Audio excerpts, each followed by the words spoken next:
I'm Devika Sharma, and in this episode of SEC Online Weekly Rewind, I will be bringing you all the updates of the week gone by.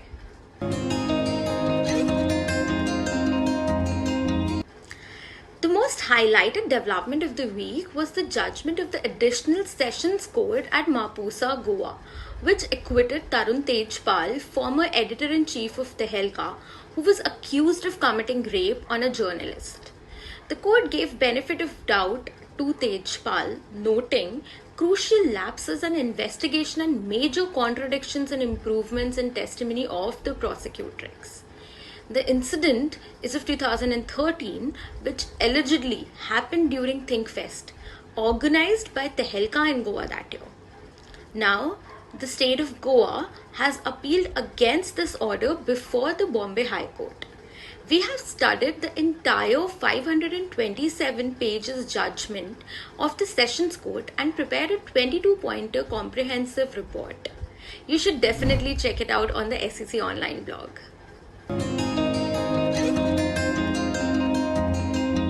Now moving to the Supreme Court updates. In an important ruling, the Supreme Court has held that courts need to be extra careful while conducting criminal trials relating to Section 304B IPC that deals with dowry death. Court expressed grave concern on the fact that often trial courts record the statement of an accused under Section 313 CRPC in a very casual and cursory manner, without specifically questioning the accused as to his defense. The court said that the examination of an accused under Section 313 CRPC that cannot be treated as a mere procedural formality, as it is based on the fundamental principle of fairness. The court hence issued elaborate guidelines on trial of dowry death cases. In another matter, a vacation bench of the Supreme Court stayed the Allahabad High Court's order wherein it was held that apprehension of being infected with COVID-19 after coming into contact with the authorities was a valid ground for anticipatory bail. The High Court had granted anticipatory bail to one Prateek Jain on account of special conditions and on special ground, and had also issued direction on grant of anticipatory bail on such special grounds.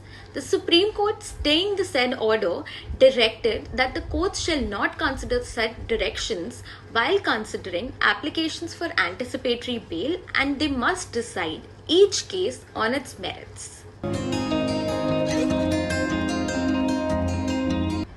In another matter, the Delhi High Court has confirmed that it is legal for the police to seize oxygen concentrators and other COVID-related equipments being sold at high profit margins in contravention of laws, rules, and executive orders. Down south, the Madras High Court has held that to succeed in a suit for malicious prosecution, the acquittal of the plaintiff alone is not sufficient. Rather, the plaintiff is obliged to prove, first, that the prosecution was without any reasonable and probable cause, second, that it was instituted with the malicious intention, and third, that he suffered damage.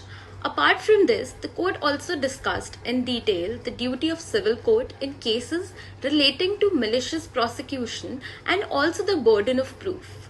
In a ruling on Negotiable Instruments Act, the Gujarat High Court compounded an offence under Section 138 of the Negotiable Instruments Act and set aside the conviction and sentence of the accused, while observing at the same time that generally powers under Section 482 CRPC they're not to be exercised when a statutory remedy is available under law.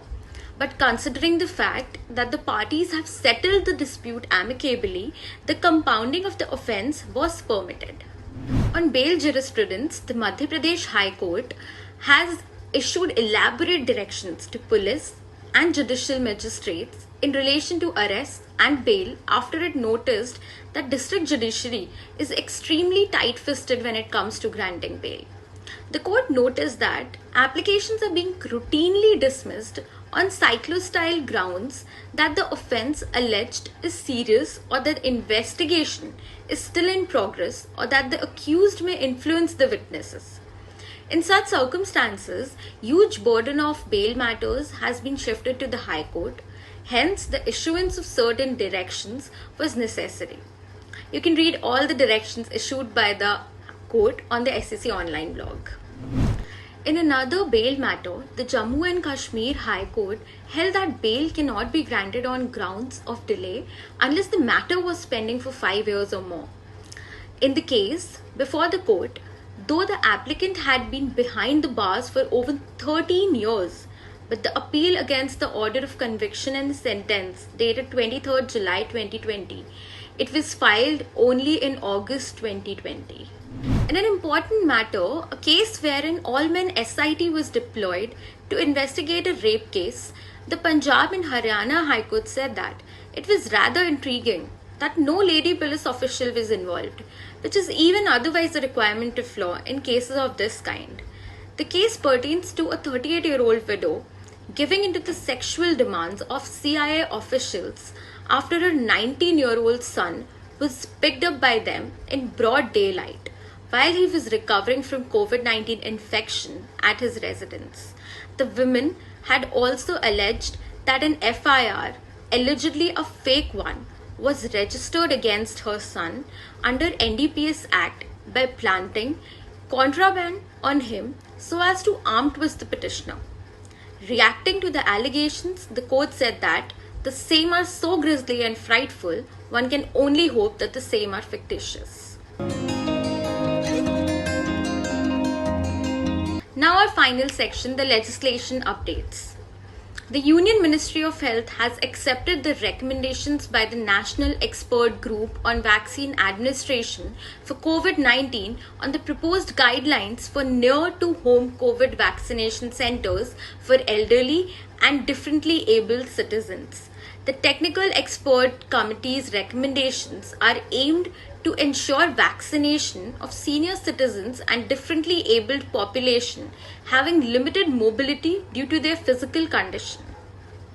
The Information Technology Intermediary Guidelines and Digital Media Ethics Code Rules 2021 were notified by the Ministry of Electronics and Information Technology in February 2021.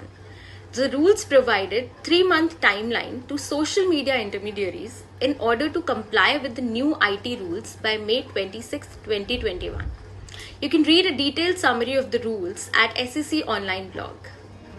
Thank you and stay tuned to our channel for more such updates.